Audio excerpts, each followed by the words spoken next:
segitulah frekuensi rekombinannya, segitulah jarak antara gen satu dengan yang lainnya yang tadi di materi ini gitu. Kemudian faktor-faktor apa saja sih yang mempengaruhi pindah silang itu? Yang tadi satu adalah jarak antar lokus atau gen. Semakin jauh jarak antar gen itu, maka semakin besar kemungkinan pindah silangnya. Tapi semakin dekat pindah silangnya semakin kecil. Ya sama tadi kayak orang nikah, coba aja hubungan jarak jauh. Pindah silangnya itu mungkin gitu. Besar malah mungkin gitu. Nah, kalau dekat, selalu dekat gitu ya. Itu sedikit kemungkinan pindah silangnya. Nah, kemudian eh bahkan kalau jaraknya itu deket banget, malah itu kadang-kadang pautannya itu dikatakan sempurna gitu. Nah, jarak yang paling jauh itu bahkan berpadu bebas namanya, maka itu adalah jumlah rekombinan sama dengan jumlah tetua gitu. Kalau paling jauh itu jaraknya. Nah, kemudian apalagi yang menentukan frekuensi pindah silang atau faktor-faktor yang menyebabkan pindah silang ini? Itu adalah posisi sentromer terhadap lokus.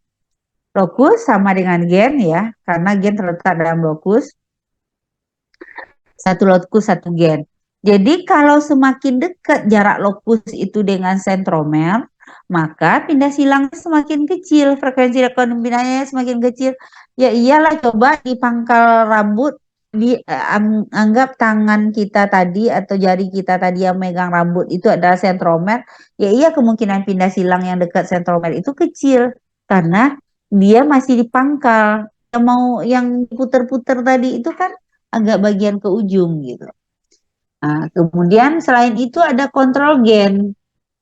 Jadi ada identifikasi gen dapat meningkatkan atau menurunkan frekuensi pindah silang. Jadi ada di dalam tubuh kita ini gen itu ada, ini gen untuk sifat-sifat ini dan sebagainya gitu. Gen ini kemungkinan akan terjadi kesalahan. Maka ada kelompok gen lagi yang untuk membaca kesalahan tadi itu. Kamu nggak boleh salah gitu. Nah, jadi kalau dikatakan kita di praktikum mungkin ya, ada dosen, nah, kemudian ada asisten. Itulah fungsi asisten tadi. Tapi kalau asisten ini juga tercemar, termutasi misalnya, ya iyalah mau nggak mau gennya akan termutasi. Nah, lebih kurang seperti itu. Kemudian ada suhu yang ekstrim. Jadi masing-masing sel itu punya suhu ekstrimnya. Mau ekstrim rendah atau ekstrim tinggi gitu. Nah, itu akan mempengaruhi rekombinasi. Kemudian ada penggunaan bahan kimia atau radiasi, itu akan meningkatkan terjadinya pindah silang. Itu kita lihat kemarin mutasi, ada elemen loncat dan sebagainya. Oke, ada yang ditanyakan?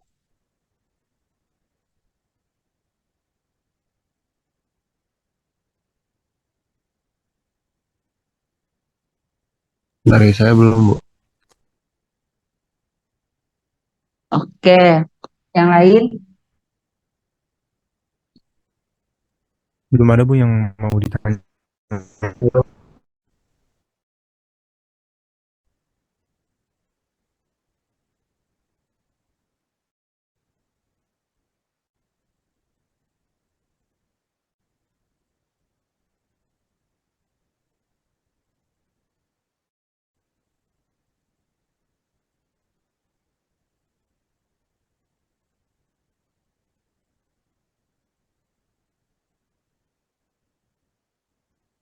Oke, ini adalah bentuk crossing over ya pada profase C1.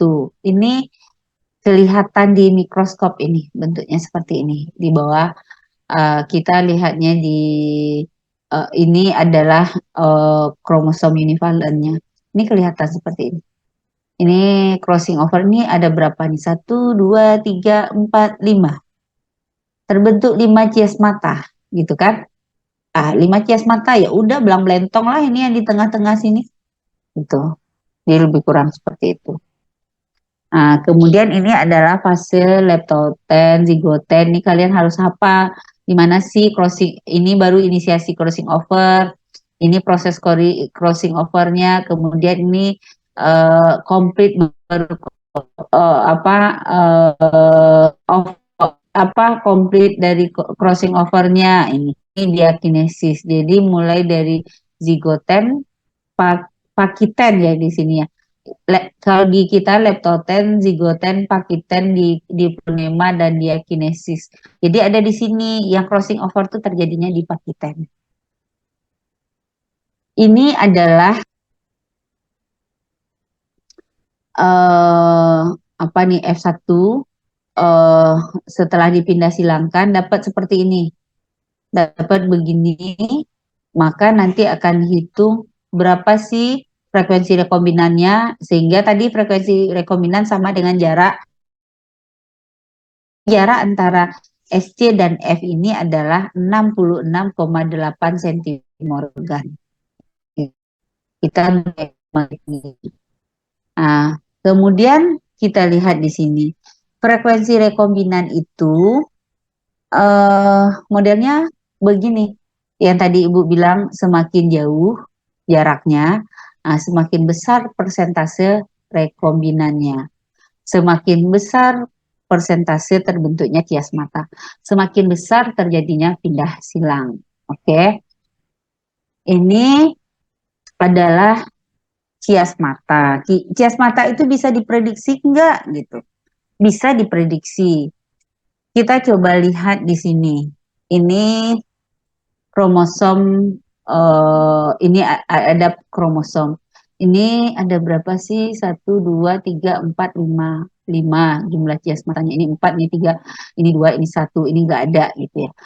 Ini jumlah jumlah sel yang diobservasi.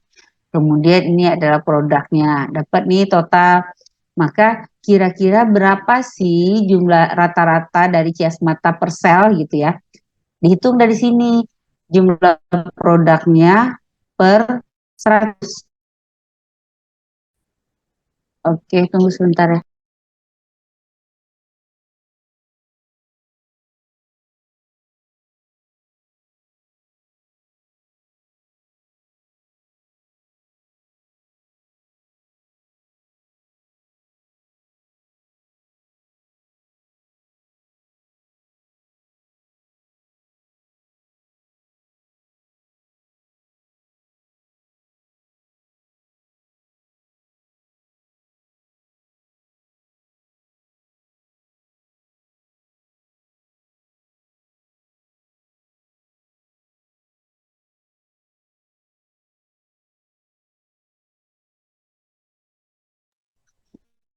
Oke, dihitung nih dapat ini kan hasil survei kita nih. Ini hasil survei gitu ya. Ini hasil survei nih.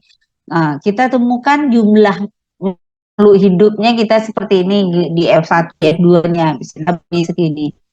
Nah, ini berapa sih perkiraan sel gitu ya di sel ternyata segini kemudian perkiraan jumlah kias mata per kromatidnya berapa gitu berarti 2,5 dari jumlah kias mata per sel tadi 2,15 per 2 dibagi 2. Kenapa sih harus dibagi 2? Karena sudah dikromatid gitu ya, dapatlah 1,07. Nah kemudian berapa sih panjangnya lengan kromosom itu bisa. Nah, ini 1,07 berarti 107 centimorgan ya. Centimorgan. Kalau kalau ini morgan, ini centimorgan, ini yang biasa dipakai. Nah, kemudian ini 1,7 ini jumlah kias mata per apa nih? Nah, jadi cara menghitungnya seperti itu bisa diprediksi. Bisa dihitung. Ini adalah kalau nanti kalian sudah ketemu Bu Bintarti barangkali ya, Bu Bintarti harusnya di biologi molekuler nanti adalah tahu Ibu nanti kalian akan belajar di sana. Oke, itu materinya sebenarnya kalau seandainya nggak Zoom ini lama